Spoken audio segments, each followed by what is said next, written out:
My hair is crazy. There's glitter. I look like a panda.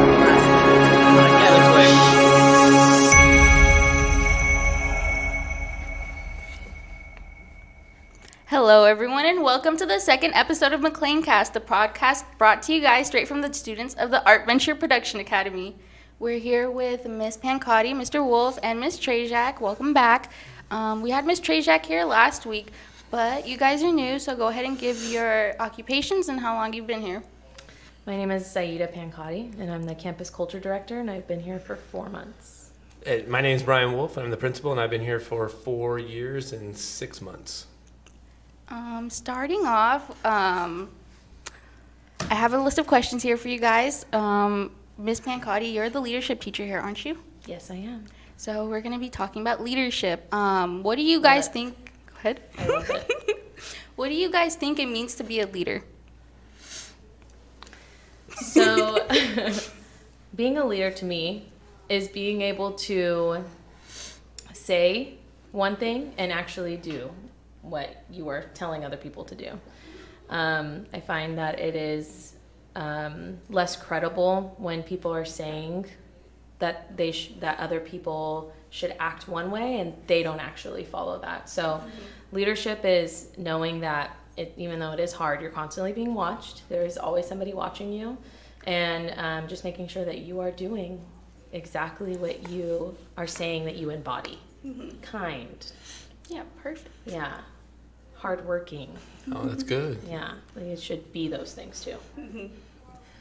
So my grandfather was a superintendent at a school district in Santa Maria, and he would always say that we are who we represent. And so it's one of those things where I think that being a leader is that you're not above anything. When you see something that needs to be fixed, if you see trash on the ground, it's modeling, it's picking it up, because you hope that other people will kind of follow suit and they'll see that you're not big enough for that. I also think it's a lot of listening qualities. It's making sure that you're hearing all sides. You obviously have to know your people, but taking time to really get to know people and what they need and what they're good at. I like that. You guys have good answers. So I'll go in a slightly different direction since they covered those kind of topics. That something about being a leader that I think is important for people to kind of keep in mind is to remember their place within everything. And I've seen a lot where some people see themselves as a leader and then see themselves as being elevated or above those around them, which I think can be a challenge, and it's not a good position to put yourself into. It's to remember that we're all part of a team still. And just because you may have a title and you may have some decision-making power doesn't actually make you more important than the people around you, because it takes the whole team to make the operation operate. So like in my position, I'm the principal, and I'll hear it all the time. People, oh, you're the principal, you can do this, you can do that. But where we're at right now, I have nothing to do with this. This is the students, Mr. Clifton, they created this experience. Without them, this wouldn't be happening, and I can't take credit for this. It's just helping to find people and support them, and that's what I view as my role as a leader, is to find people, find their talents, and then put them in positions to use them, to be successful and build programs. But I think sometimes people take themselves too serious, and I've seen folks that do that. They're like, oh, I'm this person, I should be treated this way, and you should look at me this way, and that's something I just would warn people against. Leaders doesn't mean you're better, above. You just have a role to play that's different than everybody else's role. No, yeah, of course. And I think that's a common misconception with leadership, It's not often you find leaders that can put themselves on the level of the people they're leading. And that leads me to ask, why do you guys think leadership skills are so important? Well, let me ask you, what kind of skills are you talking about? Well, What are you thinking here? the ones you guys mentioned, like you said, putting yourself on the level of other people, being able to listen to others and get their feedback, things like that, and being a good role model.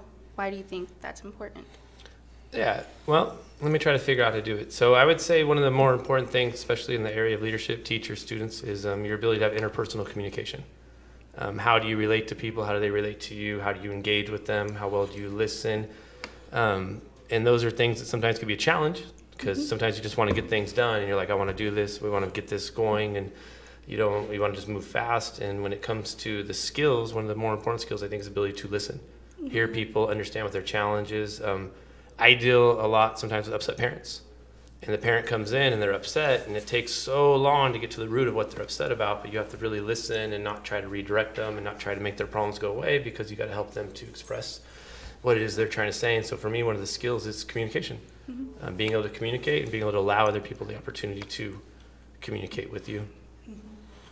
What do you think, Ms. Trzeciak?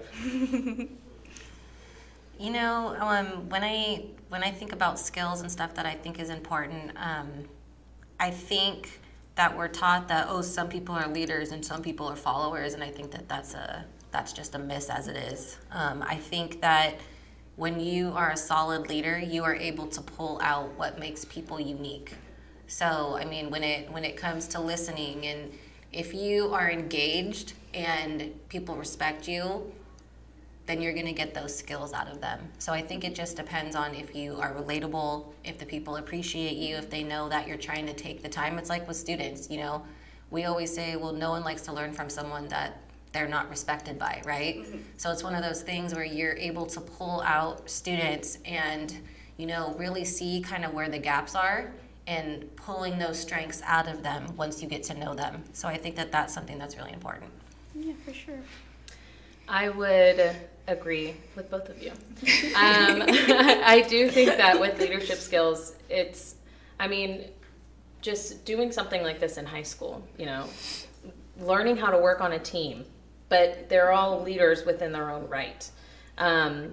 It's hard to learn those skills, especially when you're in high school, because there's just so many different things going on, so many different personalities. But that's never going to change. Like, you're always going to be going into a workforce that has so many different personalities, and you have to learn about, like, listen to people, learn their stories.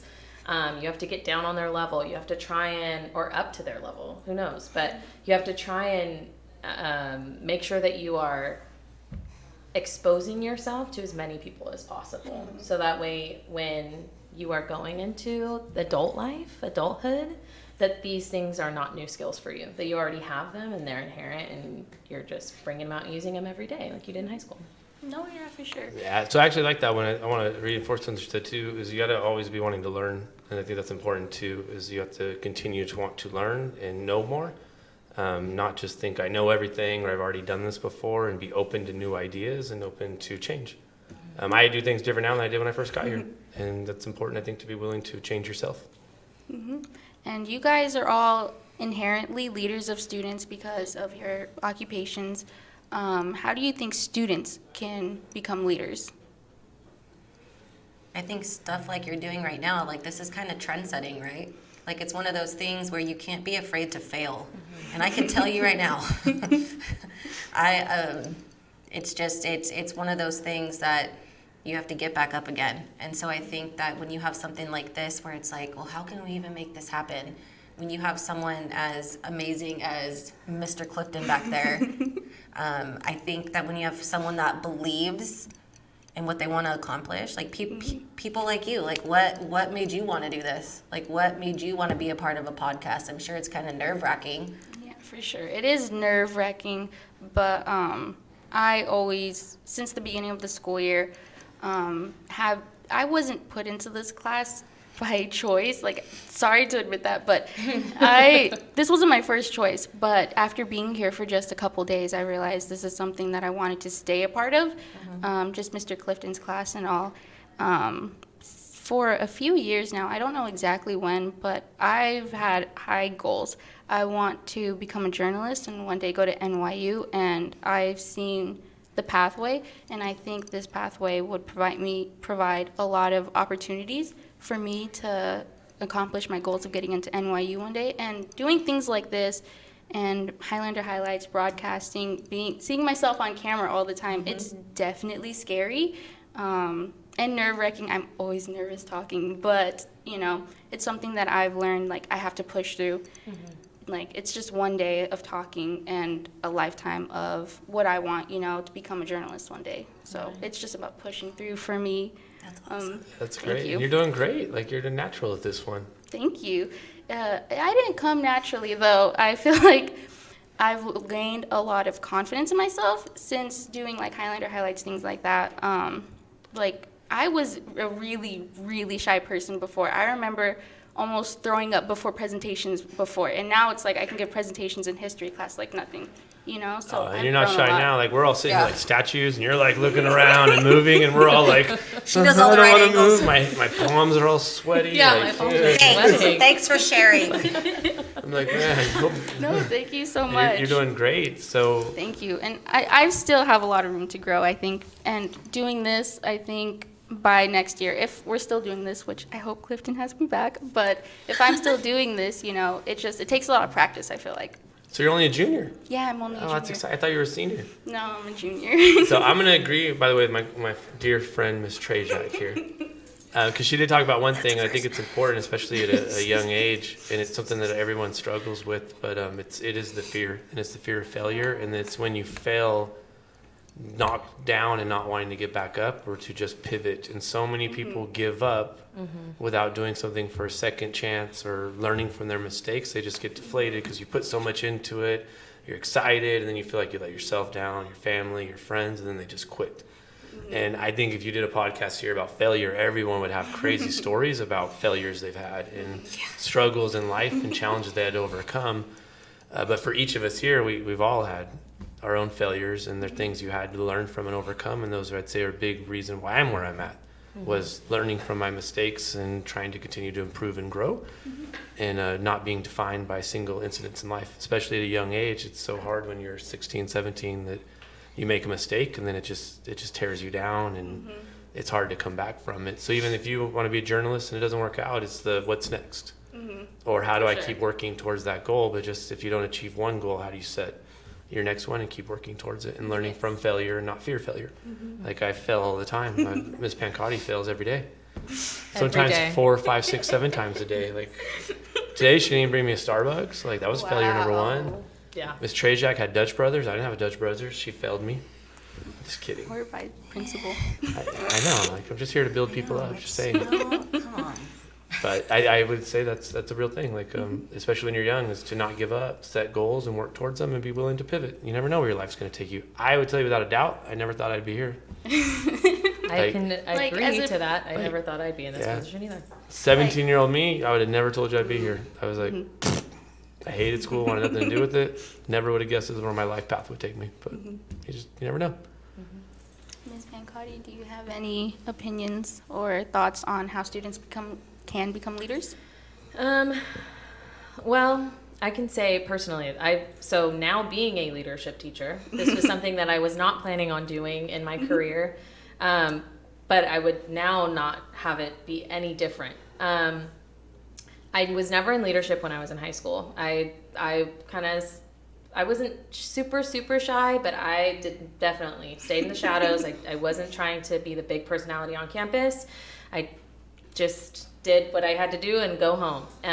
So what the things that I do miss now, especially being a leadership teacher, is there's so much community that's built, and there's so much communication, like we talked about before, that I wish I would have gotten in high school instead of waiting until I was in college. I didn't even make friends in college. Like I was really just there to get my education and get out.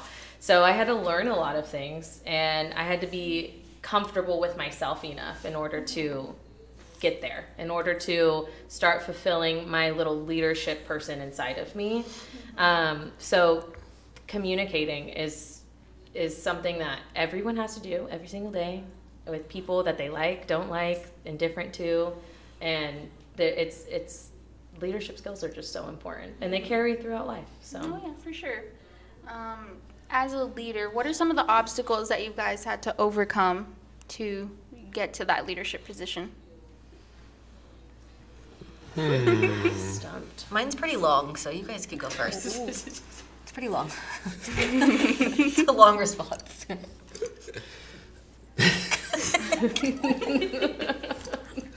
I was actually going It's to give okay, you a it's okay. response for you. I was just going to be like, here, I'll say what Trzeciak said.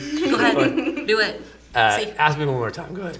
Okay, so the question was, as a leader, what are some of the obstacles that you've had to go through to get to the leadership position, or any obstacles relating to leadership that you've had to overcome?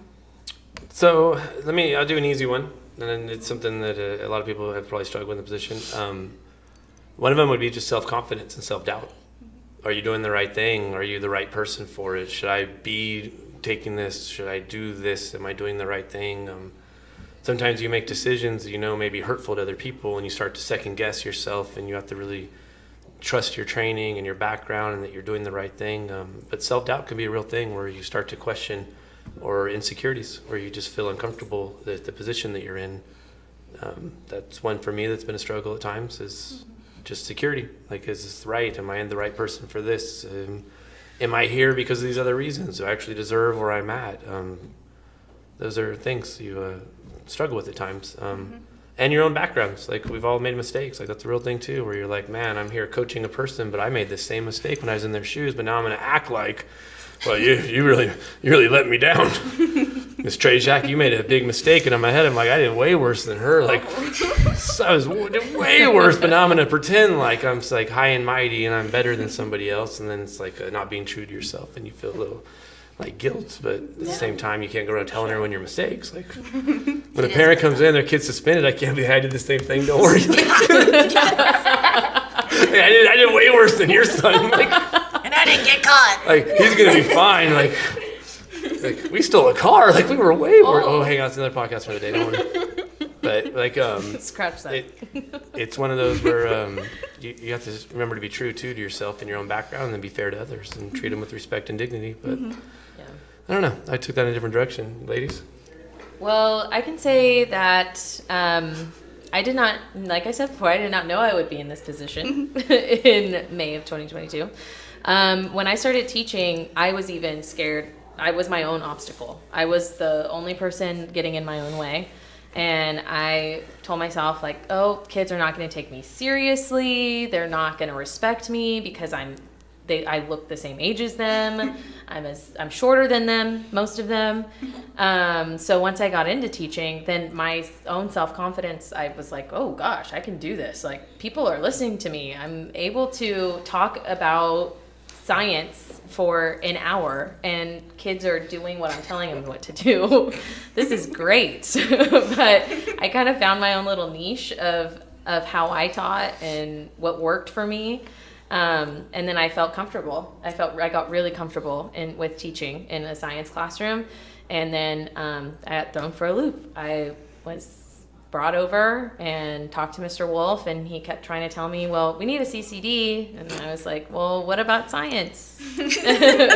And then he was like, no, I think you can do it. And I went home and I spiraled hard.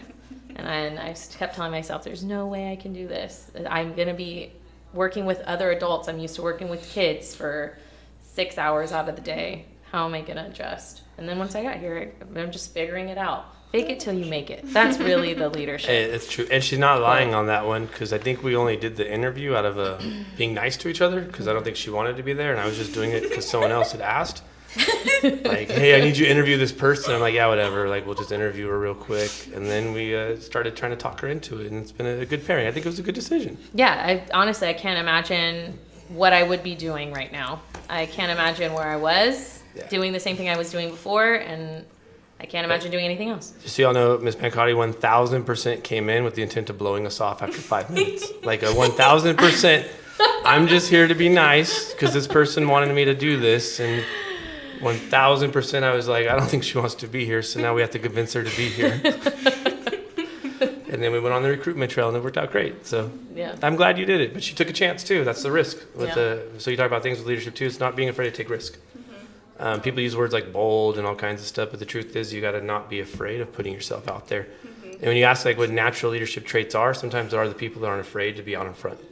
So I have personal experience in my life with a lot of folks to like be behind the scenes criticizing people, but they never wanted to be the one out there taking the hits. So they want to sit back and question it. They want to sit back and judge people, and there's safety in that, because you guys can sit in a position and people could judge me all day long and say, oh, Wulf should do this, he should do that. But they don't want to put themselves in the position to be responsible for the decisions. And that's where I'm at, is I have to have accountability for decisions that I make. And you can't fear it, but it's also one of the things that puts people in leadership positions, is not being afraid to put yourself out there or make mistakes. And I think that's something that I look for in students, or who are the ones that naturally put themselves out there. They're like you right now.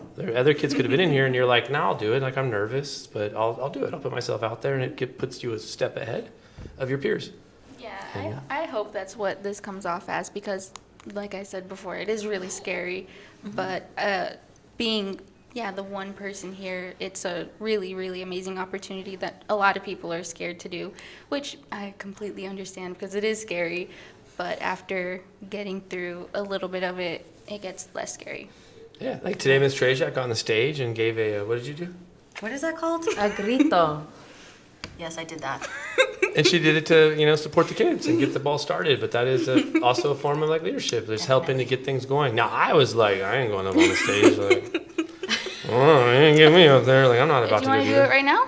There's Go no for one it. around. Go for it. I've already showcased my talents for today, so I think that they would love to hear you. With how loud these microphones are, I'm like concerned what it would do to us. I don't think the decibels are going to go that high. I think we're good. Hey, I'll do it if Pancotti does it. My vocal cords are not warmed up. I tell you what, you could do it in Spanish. We heard you speak Spanish on the way in. So just do it in Spanish, and then I'll do it in English. I haven't warmed up yet, and my throat hurts. I'm actually. It hurts. Be like, oh, la, la, la, la, la, la. You gotta get it going. That's pretty good tone. So I was actually in choir in high school. You were in choir? Yes, and this is a true story. We were singing, and the kid in front of me turned around and he goes, "You, don't sing anymore. I don't want to hear a single word out of your mouth for the rest of the year." He goes, "All you're going to do is say the word watermelon, but you're not even going to say it. You're just going to sit there and go." And he's all, "Sell it," but I was not allowed to actually project my voice. I was given a directive that they didn't want to hear my voice in choir. And I had to lip sing the word watermelon for the year. Pretty That's bad. That's your I don't leader. know where that kid is, but he deserves a medal. Better track him down. I actually ran into him at CarMax. I'm like, "You're that kid that told me I can't sing in choir. What's up now, punk? Come on. Go get my car." Oh, man. I would like to say that this is not how it is on a daily basis, but it absolutely is. I also got kicked out of choir, so I didn't make it through the semester. Maybe he was doing you a favor. I got removed from the class, so Oh, gosh. Feeling good. I was not a good so leader. much for that. Thank you. You guys ever been kicked out of a class? No. That's a story for another time. I was scared of my dad growing up. Really? I would have gotten in so much trouble. I even got kicked out of a college class. Oh. College class? What did you? I'm not gonna ask actually. I'll tell you, I wasn't doing anything. Stephen Hall was over here talking, and the guy accused me of it, and then I got defensive, and then I was rejected from the class. That's what it means to be a leader. No, that's what it means to retake a class that you paid for and lose $700. You didn't just get kicked out of, like, one day you got completely kicked out of the class? Yeah, college is different. Like, he wasn't going to pass me. Like, Missed the boat on that one. and I was like, "It wasn't me." And he's like, "What was I talking about?" I'm like, "Well, I mean, I wasn't paying attention either, but I wasn't the one talking. It was Steven. Kick Steven out." Thank you so much for that. Sorry, that's just an antidote. Ms. Trzeciak, going back to the question, as a leader, what are some of the obstacles that you've had to face? So most people that I work with, like day in and day out, know that I have at times like a stuttering or a stammer. And most people, like at first, it was very, very hard for me when I was in, I would say, the tail end of high school going into college, because I experienced it after a head injury that I had when I was playing soccer, because I played soccer a lot. And that was something that was very new to me, because I was always used to kind of being open and honest and talking to people. And then once that happened, I noticed that it was getting more severe as I would go to my doctors and stuff like that. And so I had to kind of really take a step back. And, you know, I would go to speech doctors, because it was something where I knew that it was hindering me from things that I wanted to do. And so now there are key like wordings and stuff. Like I will word things a specific way that sometimes it's kind of like it's off the wall, because I'm always have that fear that when I try and pronounce like a specific syllable that it'll cause it. when I was in college, and then as I was going through like teaching and stuff like that, you have kids are like they joke around, and so it's something that I'm used to now, and that I've had to really have to deal with, especially like with this, like you're public speaking all the time, especially when you're in a role like this. So it's more so just realizing that it's intentional planning, but I also think I'm going to toot Principal Wulf's horn here for a minute. He's not a micromanager by any means, so it's one of those things where he lets us go in positions where if I screw up, it's more like, okay, so what do we do? Like, it's never like, oh, what are you doing? And there's been a lot of times that we've really kind of put our necks out and we've tried things that are new, and one of them completely flopped. It was crazy. I remember him looking at me and he's like, "This is gonna get better," and I'm like, "Okay," we're on stage, like this is a nightmare. And then now, like it's it's just you have to do it and you overcome it and you think about the ways that you can fix it. It's constantly striving to do something new. So that's definitely something I'm still dealing with on a daily basis. So that's a big one. Oh, yeah, for sure. Just because I'm curious, what were you referring to? What do you mean? The thing that flopped where you guys were on stage. Oh, yeah, that's good. You'll see in a couple weeks. So I'll let you expand. No.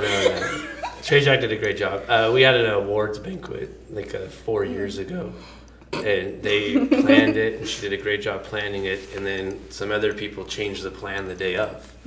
So they just changed everything on us. And then the whole thing just went down the toilet. And me and her are on stage, and we're watching everyone leave, and we're not done yet. To go get brownies, and like it's just a total trek. And we were just talking through what went wrong on stage. But since no one was paying attention to us, it didn't matter.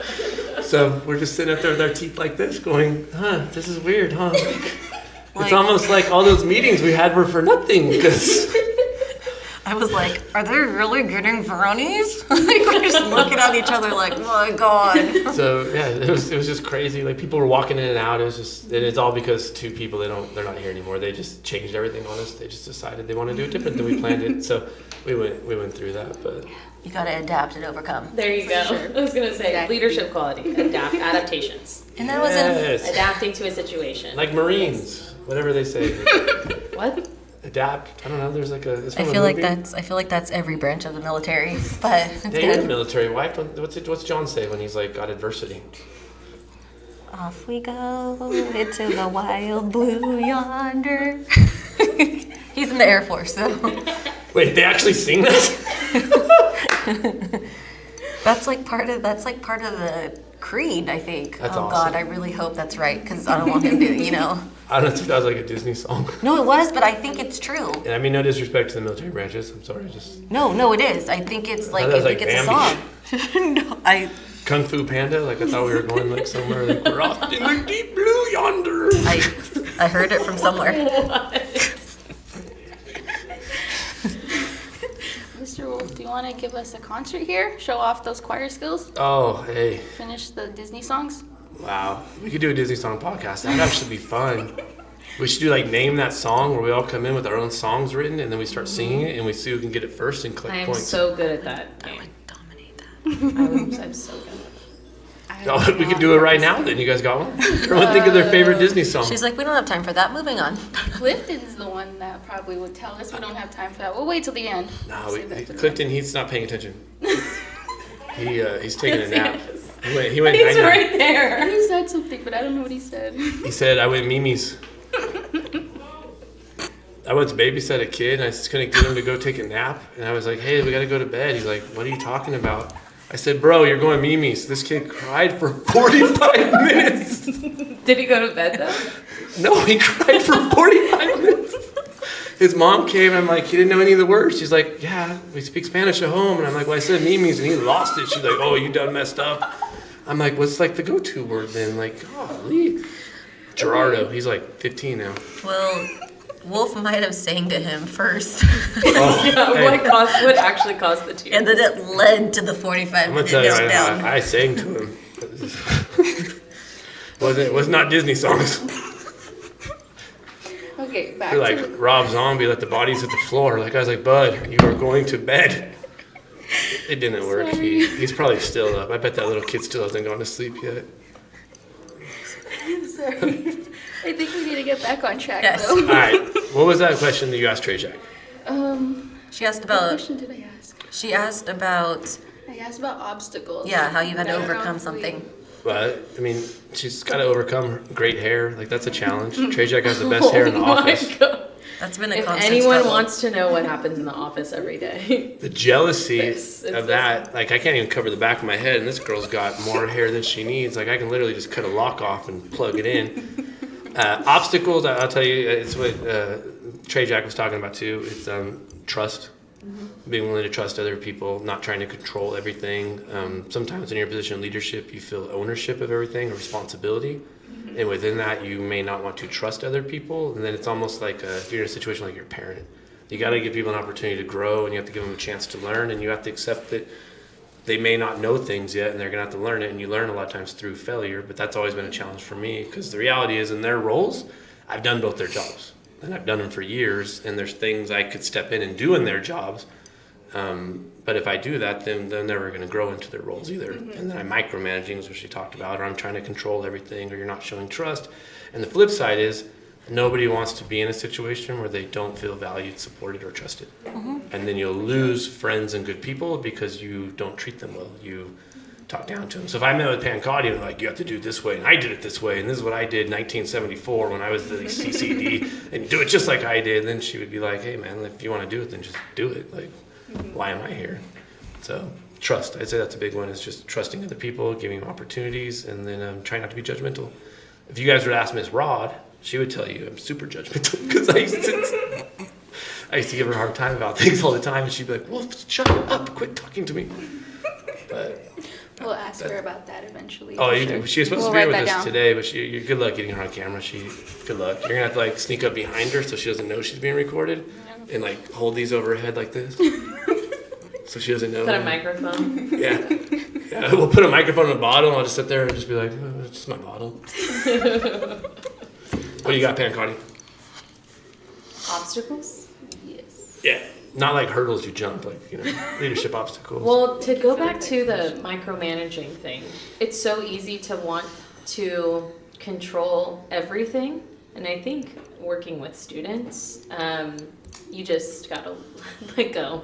Gotta let go of a lot of things.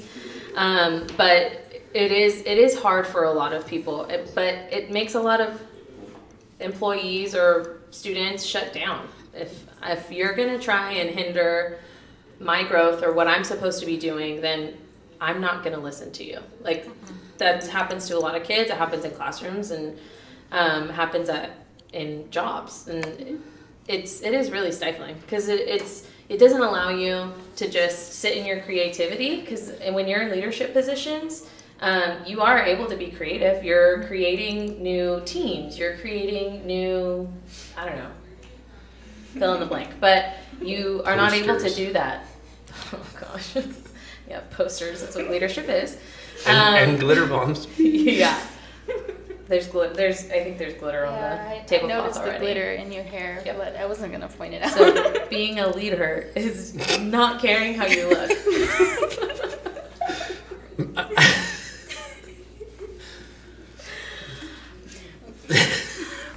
We should start doing You guys glitter so bombs. Yeah. Actually, don't. We just got done with the eggs. No glitter bombs. Let's not. Oh Lord. The eggs. Just roll around in the leadership floor. That's a glitter bomb. Oh, hey, I'm just go home covered in glitter, like a 12-year-old. Yeah, it's great. Moving on, away from leadership skills, as you guys know, last year we had to go to online classes. Things got put on hold for a while, and beginning of this year too. So now that we're back from COVID, how have you noticed campus change? What are the changes you've noticed around campus? I feel like there's a lot of anxiety with adults and with students. Students are really afraid to do things. There's hardly any participation. if you want them to participate, the event has to be so long in order for them to get comfortable first, and then they start participating. Like, it's not as instant as it was before. And yeah, I don't know what else.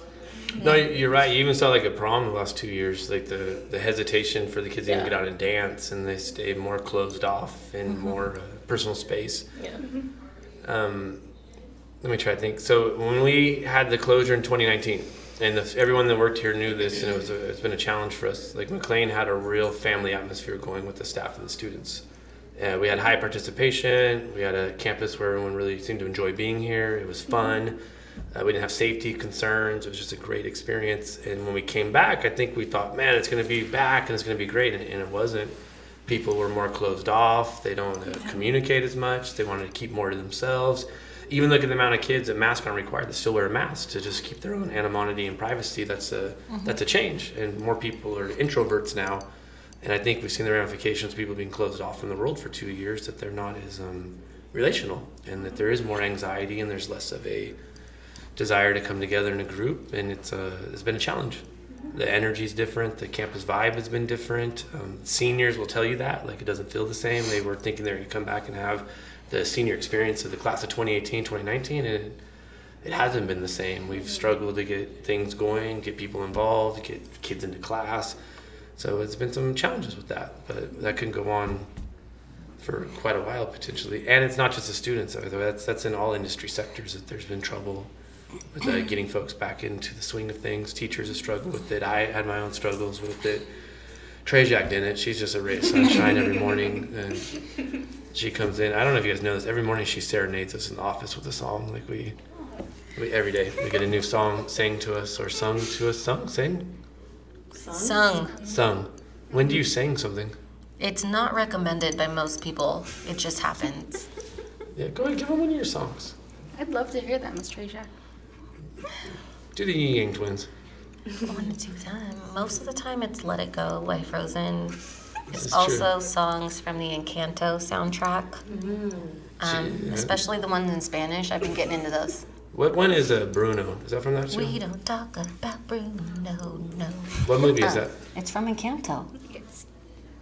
So most kids are aware of my antics specifically, and you notice that we had like a 2-year gap essentially, right? Like we have kids that are 10th graders now that were 7th graders or 8th graders when this happened, and so they were lacking in that onboarding type of experience. And so then you add the masks in there, right? So they're not able to really see your facial expressions. We know that distance learning was hard for a lot of people, whether it was technology, whether it was just I'm not getting the support I need, whether it was siblings that are around them and that are learning at the same time. We had kids that were like, I have to go clean the dishwasher, and then they come back to class. So I think it's now that you have everybody that's back in a central spot, I think that the hard piece is that kids have been so used to talking to people. If there was conflict, it was online. They didn't have to see the person. And then it's kind of like, hey guys, welcome. Everyone's, and so it's just trying to get a feel for things. But I also think that we, like Pancotti said, we have a lot of families that were affected by this and lost someone to COVID. And so I think it's respecting boundaries. And realizing like I'm keeping my distance because I live with people close to me and I can't afford to lose somebody again. I know that specifically with staff. Like Wulf said, it was like everyone was doing everything together. We like staff meetings, parties. We have our PLCs, which is where our teachers spend time and they plan together. We have a lot of new staff now. So they didn't get onboarded in that way that we left. So it was just kind of, I'm throwing everybody back in. I think that we're getting there. We've had a lot of activities. We had football. We have a lot of our stuff that's starting back up again. But I think it's just people trying to get more comfortable enough to come back and feel comfortable. So, I mean, we're going to get there. Stuff like this. Like we still have those things. Like I always call us a trendsetter school. Like we always have those things where we're starting and we're not stopping. Oh yeah, for sure. And like from a student's perspective, I have noticed a lot, like it's hard to get people to participate in a lot of things, And you guys kind of touched on that. Participation's really low. Yeah. And it's hard to, for some students, it's really hard to be a leader, going back to leadership, and, be the first person to do something. Mm-hmm. So I feel like that's part of the reason why participation's so low. But what do you guys think? How do you guys think we could, raise participation around the school? Because I do feel like that's a problem that could solve a lot of the obstacles we're facing right now. I want to hear from the participation coordinator. Well, I think, like we talked about, like there's I didn't realize in high school that I was a leader. Now I do. I was a leader. Everyone has a leadership quality within them, and nobody's had to use that muscle in a long time. And so I think it's just easing people back into participating, people back into being the first one to do something. Because I just kept thinking during the pandemic, I was thinking at home, man, if I was a kid, I would not be doing well right now. If I was in high school, I would not be doing well. And then coming back on campus with so many people, I would also feel very overwhelmed. So I think just being gracious towards people and realizing that they're going to take a little bit of time to get back into those leadership selves, students especially, it's gonna be a while. They have to work out those muscles. And now you sound like the bad Pancotti. Oh, we gotta work out these muscles. Figuratively speaking. That word's too big for him. He's like, yes, I am figuratively talking about these muscles. I hope Mr. Pancotti watches this. And so every morning I work out with Coach Pancotti in the morning. You can't tell, but if he watches this, I'm going to hear about this tomorrow. And he's going to use the word figuratively incorrectly at least 10,000 times to prove a point. Yeah. He likes college words figuratively. Is that a college word? For him it is. Wow. We need an edit button. Like a kill switch that we can talk off topic for 20 seconds and then pick it back up. So I'll share this with you because I'm going to talk a little bit too. I think for me, a challenge, I think it's the same for everybody, is when you step away from something and you don't have to do something you were doing for a long time anymore, and you go back, you might question, do I even want to do this anymore? Or is there any value to what I'm doing? And from a personal experience, there are a bunch of things I did before that I just did because you're supposed to do. I don't do them anymore because we didn't do them for so long. I'm like, man, I don't even know if there's any value to this. I was just doing it because it's a checkbox that you're supposed to do. And I think school's that way. If you ask kids, there's times they have busy work, things they don't see value in. And I think after not doing it for 2 years, I think they struggle to be like, I'm just going to do this out of compliance. That they want to do things that have meaning or purpose. And it might be something that everyone needs to take a look at and say, am I doing something meaningful that will impact or better someone's life? Or is it just check boxes to get through time? And I know personally, one of the things I hated about school is I thought a lot of it was pointless. And when we got away from here, I looked back and thought, man, there's a bunch of stuff we do even at McLean that I don't know how much value there is in it, but we have to do it. And so I've readjusted what I do, and now some of the things I need to start doing again, I'm just being lazy because I'm like, man, maybe we should do that. But I think if we were to poll students, they would tell you they don't necessarily see the value or connection to what they're being asked to do, and after not doing it for 2 years, they're struggling to just want to play along. Now they do like the social aspect though, of hanging out the benches. That's that part they still enjoy. Well, that's what they were missing, so. That's true. And the Dimmery's got to come yell at him. And Tron's out there yelling, Todd is weak. I think it's hard too because what kids like is different. When we left in, when was it, 2018? 1984. I forgot. 2020. 2020. I forgot what was popular then, and then it's 2 years of COVID and then coming back, it's just the stuff that you used before, it may not be as effective. It's like with instruction, something all because I've done it for this many years, it doesn't mean that coming back it's going to be as effective. I can't function with this right here. So I think that's key With too. this? What does that mean? So we're constantly, I think it's just that we have to take a look at what we're doing, and like he said, is there value in these activities? Is there value in what I'm teaching? Is there value in this? So I think it's just going back and really realizing that stuff has changed in 2 years, and what we did then, it may not work now.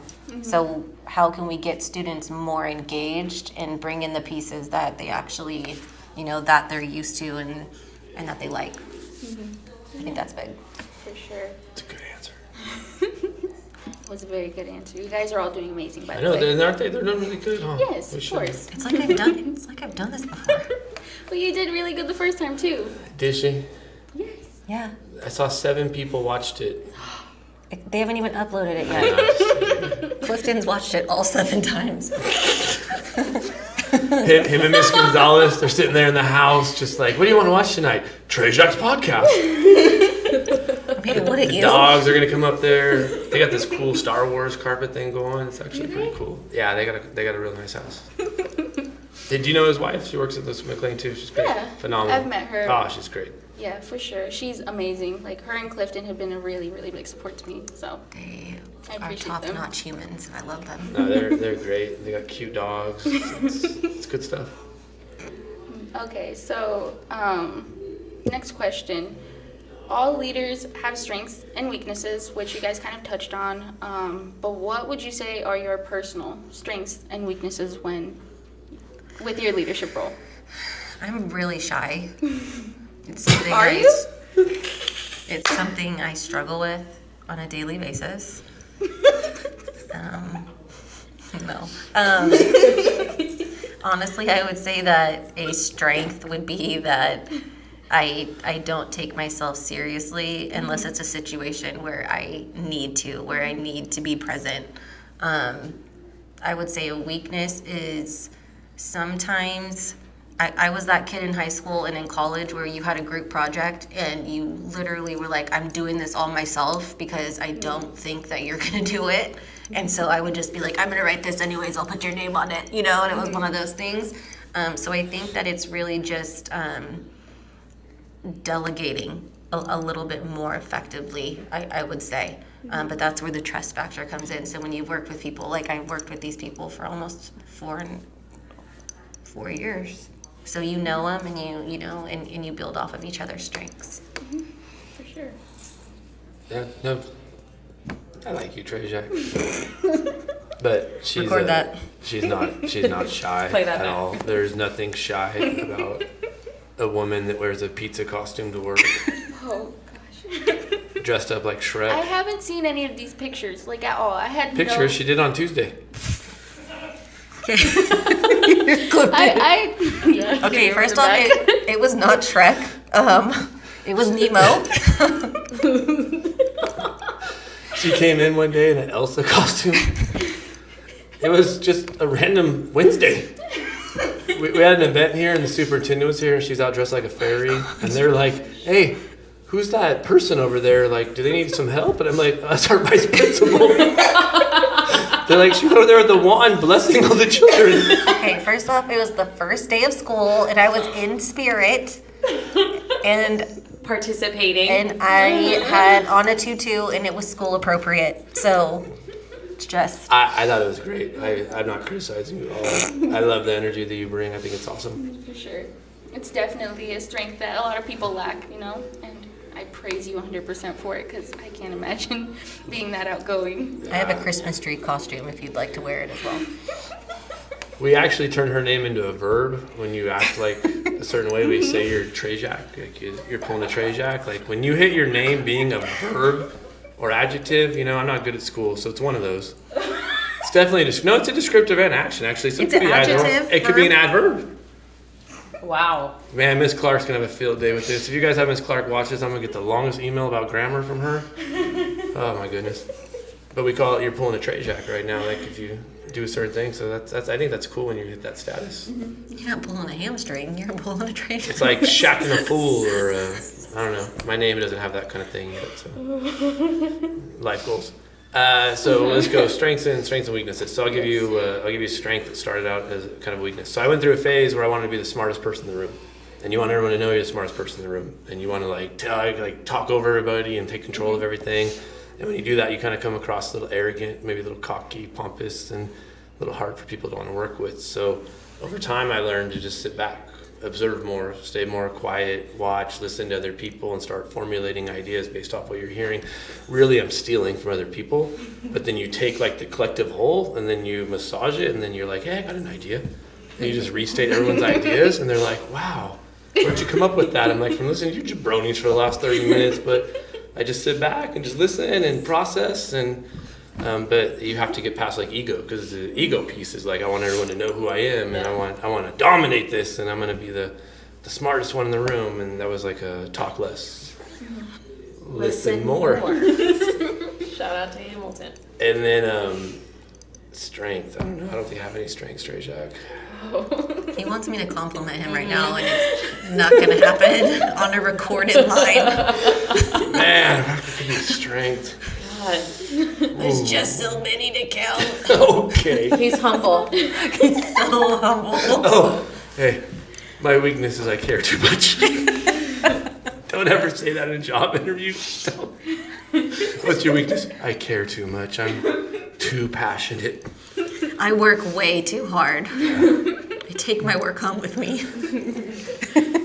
I do not take my work home. I don't even sometimes take it. No, Oh gosh. All right, strength. So we got weakness. Well, actually, my weakness I made it sound like a strength. So maybe that's a strength. So I don't know. I'm gonna let Miss Pancotti talk. I'm just trying to. Good answer. Trying to filter these all out, these weaknesses and He's strengths. going through his list. I have a strength for him. I know. but I'm on the personal level now, so I got to filter these ones out.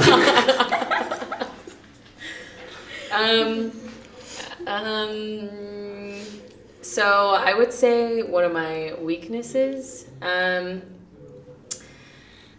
is caring. I used to care so much about what people thought of me and what I was doing, and in my job, like I said, I was scared kids were not going to respect me, and now I don't care. But I do. Sometimes I don't care too much. Hey kids, I don't care about what you think of me. Is that how you open your class syllabus? Like Yeah. bullet point 2? Maybe it would have gone different with some students if I didn't say that. No, I'm just kidding. No, I care sometimes too much about what people are going to say about an event or a lesson or whatever it may be. I've learned how to turn that volume down in my head, of that voice in my head that's telling me this, and so it's gotten a little bit better. But yeah, I would say I care a lot. But a strength, I'm very observant, and I would say that I am a good listener. For sure. Especially in a setting like this when we have two talkers across from us. Exactly. Whoa. Yeah, I sit Shot. back and listen. Shot Yeah. fired. Wow. Good one. I'm so sorry. Was that mean? I'm going to be 100% real. He clearly has talked way more than me. Do you think we'll have to? Wow, you should have been looking at our eyes right now. Hey, I'm just trying to keep your podcast moving. We'll do this. We'll sit here like this now. Oh gosh, you never listed your strengths and weaknesses. Maybe that's one of my weaknesses. So, I'll give you a weakness, and our very own Miss Alimon helped me find this one out, which is also why I'm going to tell you all, I think it's a good thing to talk to other people and be open to hearing from other folks, and even counseling and counselors and all kinds of things like that. Miss Alimon helped me to see that I'm not good at listening and validating the concerns of others. That sometimes I would be so quick to judgment or so quick to respond that I wouldn't just let people talk. And I wouldn't process it with them and validate their concerns. And I'd be so solution oriented that even if we solved their problem, they still left upset because they didn't get hurt. But I'd be so like, oh, I got this, good, fixed. And then they'd be like, but I wanted to talk more, or I had more to share, or you're just assuming that you understand. And it was about learning how to validate and listen, and then do active listening, which I'm solution oriented, so that was like hard for me because I'm like, let's just get it done, and we'll get it done as quick as possible. And that was definitely a weakness, because then you would have damaged relations with people, and I wouldn't even know it. So there'd be people walking around here like, that guy's a jerk, and I'd be like, what? I solved your problem. Why are you mad at me? And they're like, you don't even know what my problem was.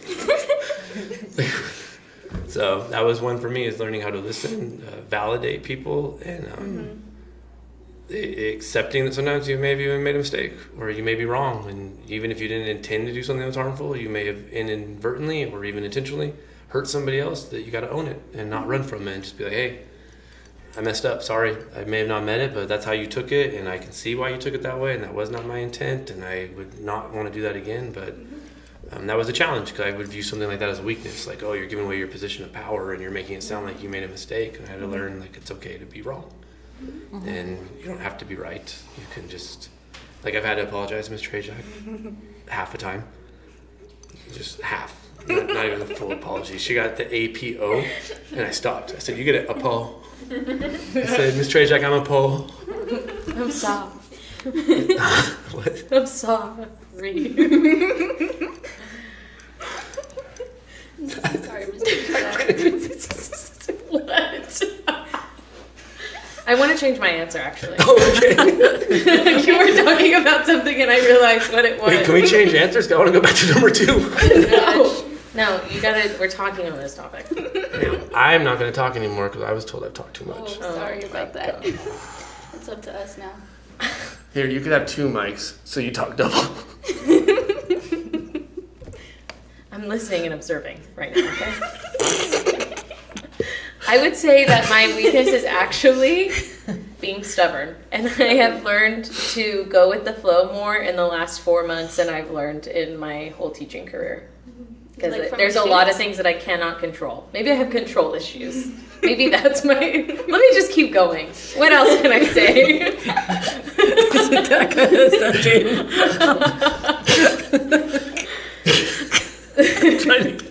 He's wearing his hat. His cowboy hat. He looks good. It's almost Cinco de Mayo. I can't take it off yet. When is that? Tomorrow. Tomorrow? Just kidding. Oh God! Like, come on. I was gonna get up. I was gonna get up. So from this table. Aaliyah, I know that I'm going to be asked back. Yes. No, she's not. What is the probability? That's all Clifton. He chooses all those Okay. things, so you gotta. It's up to Wait, him. I'm not getting a rebite? Am I one and done? I'm on my own podcast. What are you talking about? You actually probably would do really good with your own podcast because you can have a conversation with yourself. Wow. That's one of your strengths.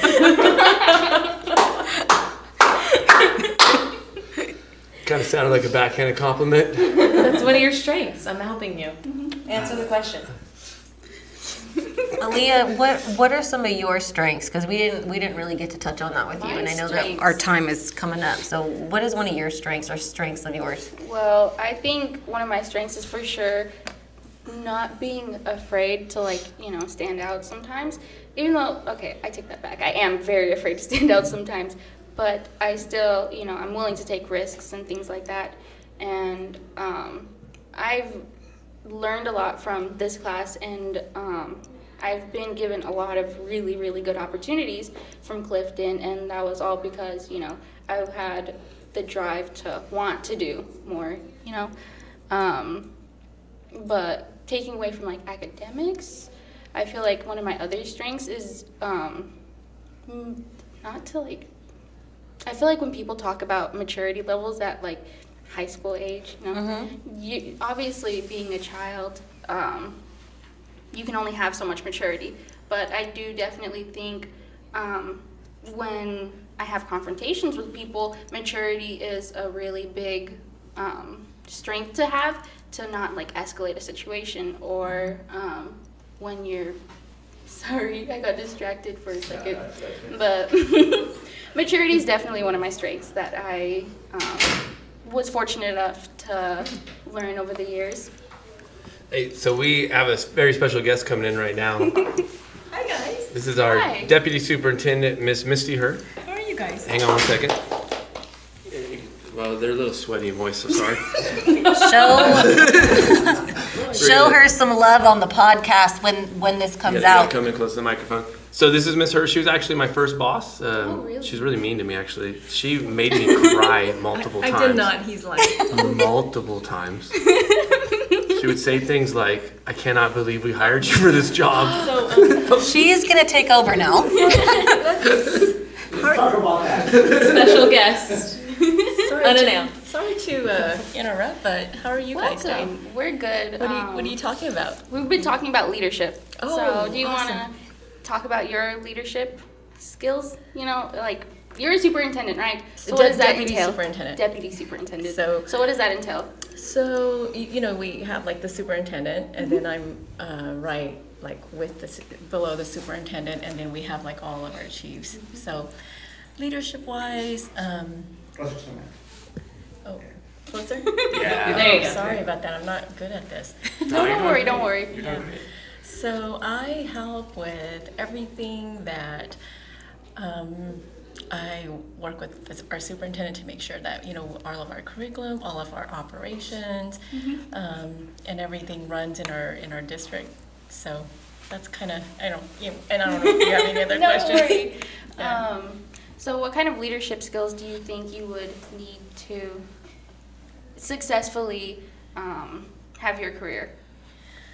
Definitely, one thing that is really critical is I'm a firm believer in like servanthood, and so like if you want to go into leadership, you have to always really think about like people that you're serving and who you're serving, and like for me, it's really about like our the people we serve is our kids and our families, and so I'm really big on like making sure that you don't ask people to do things that you yourself are not willing to do.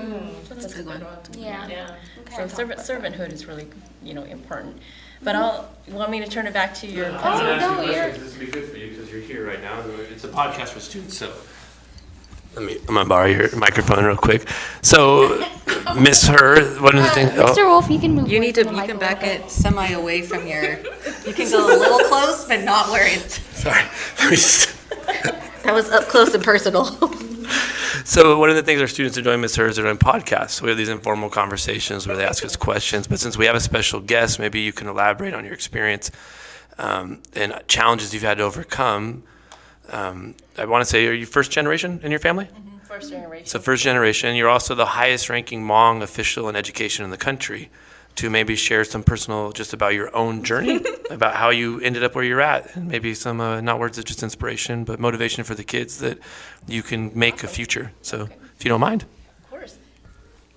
I think some things I've had to really overcome is just, sometimes you think that you don't know if you can do something, and I think if I were to tell students anything, I would say you absolutely can do anything you want to, or something that someone is doing, and you can absolutely be better.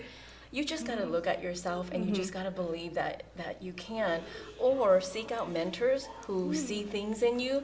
I mean, I was really lucky because I had a lot of people, teachers, counselors, who principals who saw me and just thought, you can actually do this. And then I started to think, okay, yeah, maybe I can, right? And I think it's really important for students to see and be able to look at someone and go, yeah, I think I can do that, and that person looks like me, and that person can be, I can be like that person. So that's really close to my heart. And a lot of things I've had to overcome is, you have to not be afraid and just like put yourself out there, right? And so, believe it or not, I used to be really like embarrassed to speak in front of people. And so that was one thing that, I had to really overcome as an English learner. So I had to really learn that, sometimes in public places, or when I'm with a group of people and there's people that are just like able to answer questions really quick, or they're able to think really fast on their feet. And being an English learner, I had to like really learn how to process things. And so I'm like, okay, I got to think this through and then translate it in Hmong and then figure it out, how I'm going to say it in English.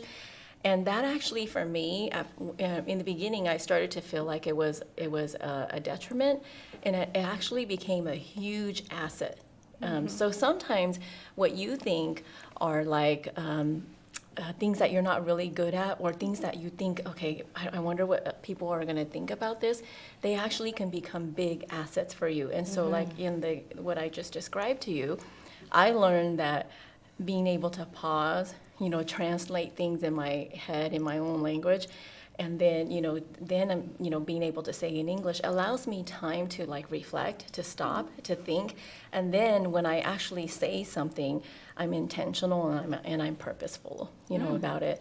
So a word of advice to all of our students or anyone out there who's thinking about some of the things that they have in their life that they're struggling with, those actually can become, assets for you. So like don't look at yourself and go, I can't do this. Look at yourself and think about, what can I actually do that, I have that's actually a weakness that I can actually turn into a strength. Okay, I think I gotta. That's amazing. You guys want to talk to our superintendent? Oh, we're good. Nothing that competes with that. Our superintendent's actually here, so. How long the journey of being a new goal white dude? Like playing well for me over time to like. All right, thanks, you guys. Thank you so much for being on here. Thank you. Oh, no, thank you. Awesome. So that was my first boss. And we did weaknesses. She was the one that told me to listen more.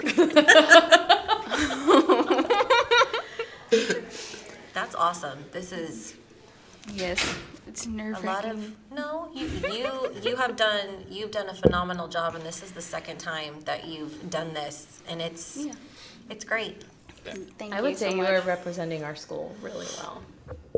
Thank you so much for saying that, actually. No, I do. I think you guys all did great. You've done a great job facilitating. The crew back here has been Yeah. great. No, This yeah, is- for sure. Even though you can't see them, they're amazing back there. They're seniors, actually, so sadly they won't be back, but they've done so good all year. You guys are doing a great job. This is a lot of fun. I hope I get is. invited back, although Ms. Pancotti said I talk too much, and I said it as a strength. I feel but like it sounded some of us like a weakness. No. Are we it's- adding to my weaknesses right now? Don't get stubborn with me. You can't get your way all the time. This is fun. I think we should just do this for fun. Like, This is fun. I want to set this up in our conference room, and we'll just do our own. Like, this is how we should do all of our meetings from now on. Clifton, can we have our meetings in here and record them all? We got the okay. Okay. Were you saying something, Miss Trzeciak? Sorry. No, I'm very grateful. I'm grateful that we have a facility like this. I think that this is something that we are very, very proud of, especially when we have our students that are coming in. So having something that is a state of the art as this and being able to show them and these type of experiences, this is what draws people to want to be a part of our school and a part of the program. I also think it's a huge bright spot as far as for our families too, because they're able to we can post this online and it's accessible to everybody. So Clifton, great stuff, my friend. Exactly. And we're only growing, So, Beginning? I love it. So, are we almost finished? yes. All right. Do you have another question or no? No, that was all of them. All right. Then we'll do open mic. You got Okay. 3 people here, and we'll let you ask any question you want to ask. Ooh. You can go totally off script. I don't know if Clifton would want me to do that. You're learning how to be a journalist. Hey, Hard yeah. hitting, get the hard Okay. hitting Hey, news. you- Okay, so he Ali- gave you a thumbs up. Think of it this way: your editor edits after you make your mistakes. So if you do something your editor doesn't like, they just edit it out.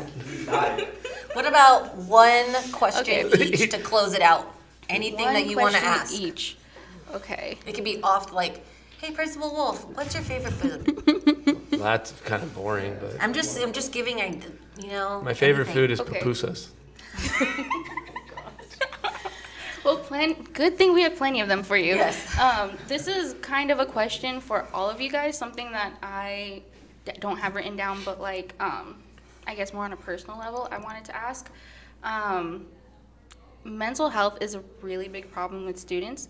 And even though I feel like we do have a lot of awareness for that now, through social media, and we do have resources and things like that, sometimes it feels like it's not enough for some students. sometimes students don't feel seen, heard, things like that, especially when it comes to motivation to want to succeed in school, participate in things, you know? So what do you have any advice at all to help people, students specifically, get through those things? Sorry Great to question. take a deep That was turn, but That's really good. deep. See, you're doing amazing. You're accepted at Really, NYU. that just turned into like. yeah, I'm sorry. It took a No, deep turn. No, No, don't no, apologize. No, it was a great question. It's good and it's relevant. I was gonna say really quick that I think it goes off of the COVID question. It's the human element piece. So, you know, making people feel comfortable, but also at the same time knowing the people around you and telling if there is something going on. So like I said, like I've worked with these people for 4 years. I've worked with a majority of our staff, students. I can walk by a specific student and I can tell if something just feels like it's not right. So that's why we stress on the relationship piece. And letting students know that you don't have to have all the answers. Like it sounds lame, but it's the truth. All of us struggle with our own things. And finding someone that you can trust and confide in, I think is really important. Granted, we have amazing services here, so we're very lucky, but we also know that when kids go home, like sometimes that's very hard. So being able to really find the one person that's able to help and support you. But also here at school, I would say that we strive a lot, and I can walk down the campus and I can tell, like, if this kid's normally like, you know, smiling and happy, and you just kind of notice that something seems a little bit off. So knowing that you don't have to have all the answers and that people are here to support you in any way, shape, or form. So I would say that as somebody that does suffer from anxiety, and especially during the pandemic, there was depression, and which is I think what a lot of people experience that didn't really know what to call those things. And I think with your generation, you guys are going to be the ones that are going to be putting calling people out and putting names to feelings. You guys are so outspoken about how you feel. I cannot wish I was you guys enough. But as far as what can be done, if I am a student that is struggling with some sort of mental health issue, one thing that I know was really helpful for me is finding a hobby, finding something that allows you to channel your anxieties and not distract you from it, but help you work through what's going on in your head, and telling yourself, my anxieties are making me think one thing, but that does not mean that it's the truth. So finding a hobby, and like Ms. Trzeciak said, finding people who you know that you can be 100% honest with, because we don't know what's going on at any given moment in even coworkers' lives or students' lives. Things can change in an instant, and so it is so nice to be able to sit down with a friend, a colleague, whoever, and say, hey, this is what's going on with me today. Today is just not my day. Give me a little bit of space, give me some time, and I will be back to where I am. Or can you help me? Or advocating for yourself. I told my students a lot last year, you guys need to advocate for what you need, because nobody's going to know what you need. We can't, one person might need one thing, another person might need another. So advocate for what you need and say, just, be honest. Oh, that's good. Thank you. I really like that. Thank you. And the COVID was real. That was the depression and everything. So I'm going to pivot for 1 second, but actually this is probably the perfect topic for our special guest to chime in on. So I'll lead you into what it is, but I've actually heard you speak on this topic multiple times. So this is our superintendent. We have a special guest joining us today. Very sorry, I didn't Welcome. realize you guys were live when I told you. Oh, no, I wouldn't give you away. Sorry, don't didn't realize we were live on YouTube. Thanks a lot. We're live, but we're not live. So Okay, I got you. it's complicated, All but right, it it will is. be up and running. So we're in our closeout, and the superintendent's joining us today. We're actually hosting a board meeting tonight, which is exciting. So it's great to have some folks come in. And Dr. Nelson, he doesn't like being called Dr. Nelson, but I'm going to throw your title out there. She is closing with us. We let her ask us any question, and she specifically asked us a question about mental health services for kids in schools and how do we go about treating trauma, identifying it, supporting kids, and kind of taking the mask off of it, that it's okay to discuss and talk about. And I think it's appropriate because Mr. Nelson actually has talked extensively with the principals about taking care of our own mental health and addressing it, taking time for yourself, identifying triggers, identifying behaviors, and working through it. And it's actually been a focus for us as adults. And I would imagine that you might have some thoughts on what it'd look like for kids and things we could do to support kids. So. For sure. I would say, like, post-pandemic, academically, like, kids are coming back, but people are still just not right for kind of being sequestered for 2 years of being by themselves and kind of like staring at themselves at a screen. I worry about all the teachers who spent time teaching to a screen of black faces, like you're on Teams and like every face is darkened. Like that's not affirming and it's not good for folks. And so we're trying to figure out what can we do to, like, as Principal Wulf was talking about, like how can we support principals? And it's really about, it starts with kind of you being okay. Like, are you in an okay place yourself? And what can you do to ensure that you are in an okay place? And then you have something, you can't pour from an empty cup is the verbiage. And so you not being right socially, emotionally doesn't really allow you to be present for other people. So we're excited. I mean, our board is making some big decisions about what they're going to spend money on. And because we're coming back academically, but we're not really bouncing back emotionally, we've got, in a 10-year span, we went from $5 million to this number, $38 million, which is really designed to like help provide social workers for kids or to provide counseling support staff, or just one of the things that's really happening a lot is like your younger brothers and sisters, really, really little kids are having behavior stuff. And it's like, we want to get you on the right foot young. Like the younger we can get you, the better off we feel it is. And so putting, more beneficial services for little kids as early as we possibly can. But it matters a ton that you in the Media Production Academy are willing to talk about mental health issues publicly. Like there's still super stigma associated with us even having this conversation. And even like, he probably wouldn't tell me the total truth on that because like he's a good dude and wouldn't want to hurt my feelings. But like not every principal wants to talk about their own mental health. And people are kind of like, why are you even talking about this? Like, we should be talking about academics. Nah, not yet. Right? We will have a conversation about academics, and we do talk about that a lot. We're just not there yet because we got to make sure you're okay. You're getting called back into your room. Am I? Sir. All right. Yeah, well, I got a job. Thank you so much for that. Yeah, sorry, I apologize. It was brief, No problem. kind of brief. No, but thank you for at least I love bringing you this stopping subject in. up. It's exciting. Yeah, it's super important, and keep fighting the good fight on that. I think it doesn't do any good for me. Like no high school kid's gonna listen to a guy who's 53. But they'll listen to you. So Thank you. anyway, thanks y'all. You only look Thank you. 48, Bob. Yeah, thanks for that. Yeah. It's not the years, it's the mileage. Anyway. So Mr. Nelson's actually a young soul. He may say the age, but he can connect with the 12-year-old. Thank you, sir. So I'll share my thoughts on it real quick with you too. And this is something that actually bothers me, like on a personal level. So I know a lot of things about adults. Let's just talk about school. I know a lot about, because the position I'm in, things people are going through, challenges they have, and the allowances we make for them to work through it. But we don't share that same allowance with the kids in the school. So expectations on kids is unrealistic. Yeah. They're expected to process trauma in real time. They're expected to learn from mistakes. They're expected to get over their insecurities. They're just expected to just deal with everything and go through the motions on a daily basis.